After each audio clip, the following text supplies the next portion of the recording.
సంప్రదాయాన్ని తుంగలో దొక్కినందుకు ముందు నా నిరసన తెలియజేస్తూ నేను మాట్లాడుతున్నాను అధ్యక్ష ఈ సభ కౌరవుల సభలాగా నడుస్తుంది అధ్యక్ష. బట్ అంతిమంగా పాండవులే గెలుస్తారు, న్యాయమే గెలుస్తుంది, ధర్మమే నిలబెట్టది. మీరేదో ఇలా మందబలం ఉందనో అధికారం ఉందనో అహంకారంతో చేస్తున్నారు. ప్రజలు అన్ని విషయాలు గమనిస్తున్నారు. తప్పకుండా మీకు తగిన గుణపాఠం చెప్పే రోజు ఉంటుంది, జాగ్రత్త. అధ్యక్ష ఈరోజు రెండు అంశాలు అధ్యక్ష. ఎస్సీ వర్గీకరణ మీద భారత సర్వోన్నత న్యాయస్థానం ఇచ్చిన తీర్పును బీఆర్ఎస్ పార్టీ పక్షాన మా యొక్క హర్షాన్ని వ్యక్తం చేస్తూ ఉన్నాం, స్వాగతిస్తూ ఉన్నాం.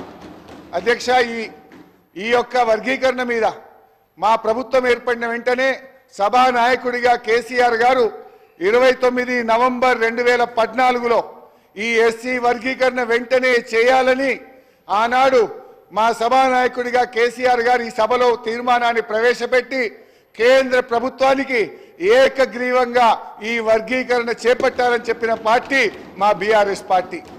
తీర్మానం చేయడమే కాదు అధ్యక్ష, ఎస్సీ వర్గీకరణను వెంటనే చేపట్టాలని ఆ తీర్మానం కాపీని స్వయంగా కేసీఆర్ గారే తీసుకొని ఆనాటి ఉప ముఖ్యమంత్రిగా ఉన్న నాయకులను, దళిత నాయకులందరినీ వెంట పెట్టుకొని వెళ్ళి ప్రధానమంత్రి గారిని స్వయంగా కలిసి దీని వర్గీకరణ యొక్క ఇంపార్టెన్స్ ను ఆ రోజు కేసీఆర్ గారు ప్రధాని గారికి వివరించడం జరిగింది. ప్రధానమంత్రి గారు ఆ రోజు కూడా చాలా స్పష్టంగా ఇది న్యాయమైన డిమాండ్ అని, దీన్ని తప్పకుండా పరిష్కరిస్తామని ప్రధానమంత్రి గారు కూడా ఆ రోజు సానుకూలంగా స్పందించారు అధ్యక్ష. అయితే అధ్యక్ష ఈ వర్గీకరణ పోరాటం చాలా సుదీర్ఘమైన పోరాటం. ఎన్నో త్యాగాలు జరిగినాయి. ఎంతో మంది వర్గీకరణ కోసం గతంలో ప్రాణాలు అర్పించిన సంగతి కూడా మనకు తెలుసు.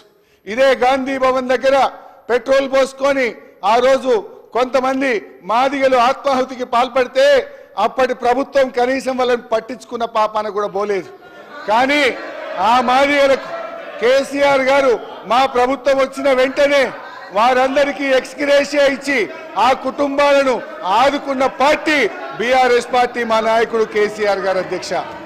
ఆ రోజు కాంగ్రెస్ పార్టీ ద్రోహం చేసిందని, కాంగ్రెస్ పార్టీ వర్గీకరణ చేయడం లేదని మందకృష్ణ మాదిగ గారి నేతృత్వంలో గాంధీ భవన్ దగ్గర ఆ రోజు పెద్ద ఎత్తున మాదిగలు గాంధీ భవన్ ముట్టడికి వచ్చి పోరాటం చేసిన విషయాన్ని కూడా గుర్తు తెచ్చుకోవాలి. ఆ రోజు అమరులైన కుటుంబాలను కేసీఆర్ గారి ప్రభుత్వం ఆ కుటుంబాలను ఆదుకున్నది తప్ప గతంలో ఉన్న కాంగ్రెస్ ప్రభుత్వం ఆ పాపం అమరులైనటువంటి మాదిగ నేతలను పట్టించుకోకుండా వారికి అన్యాయం చేసినటువంటి పార్టీ కాంగ్రెస్ పార్టీ. బట్ ఏది ఏమైనా ఈ సందర్భం చాలా సంతోషమైనటువంటి సందర్భం. దశాబ్దాల కళ నెరవేరినటువంటి రోజు. అందువల్ల ఈరోజు మా బీఆర్ఎస్ పార్టీ తరఫున సుప్రీంకోర్టు తీర్మానాన్ని మనస్ఫూర్తిగా స్వాగతిస్తా ఉన్నాం. ప్రభుత్వం ప్రవేశపెట్టిన స్కిల్ యూనివర్సిటీకి కూడా మా బీఆర్ఎస్ పార్టీ తరఫున సంపూర్ణమైన మద్దతును తెలియజేస్తా ఉన్నాం. అయితే అధ్యక్ష నిన్న గాని ఈ రోజు గాని సభ జరిగిన